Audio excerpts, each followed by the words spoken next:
wake up. Get back to fucking work. It's time to get back to work. Stop hearing yourself talk. Get off the podcast. Don't be on social media too much. Cut out all the fucking noise. Get back to the fucking mental lab. Fucking stop. You gotta stop with all this I can't catch a break bullshit. All the time you're complaining, you could be instead hustling. You could be instead chasing your dream. You could be instead figuring out what you're doing wrong, trying to improve certain aspects of your life, getting your shit together, reading a book, meditating, something. Fucking something. But this I can't catch a break shit is not helping anybody, and it pushes everybody away from you. Let me tell you something you already know. The world ain't all sunshine and rainbows. It's a very mean and nasty place, and I don't care how tough you are, it will beat you to your knees and keep you there permanently if you let it. You, me, or nobody is gonna hit as hard as life. But it ain't about how hard you hit.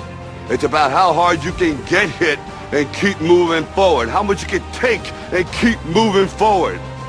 That's how winning is done. So I want you to know that 99% of you have wasted your life. So far, all the hours you've been alive, the majority of them, the conscious ones, when you weren't being a lazy fuck asleep, you have wasted. You could have dedicated them towards brilliance. And if there's any spark of ambition in you, what I've said to you should resonate and it should bother you and you should change.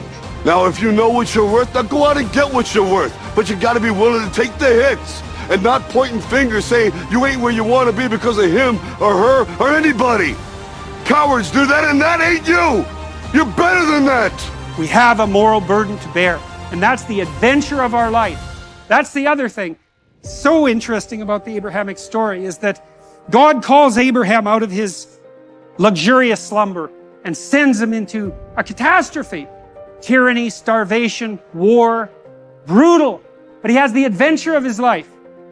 You might say, well, it's the adventure of your life that justifies the catastrophe of your life. It's not some simple-minded, juvenile hedonism or desire for comfort. That's not what we're built for. We're built for the adventure of our lives. And where do you find that? You find that in orienting yourself to the highest possible good in all ways and speaking the truth forthrightly along that pathway. You know, the war that you have to really fight is the war against yourself.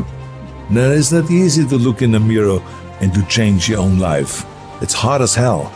You have to take responsibility. You have to learn new things. You have to feel uncomfortable. Good, because discomfort is how we grow. That's how we become strong.